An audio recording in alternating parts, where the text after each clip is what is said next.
си се прават партиски бизнис интереси си се штитат тука,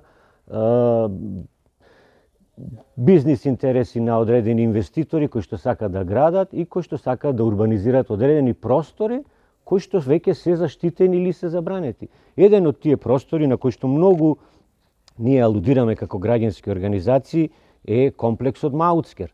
Комплексот Мауцкер, еве има решение за археолошки локалитет од 98 година.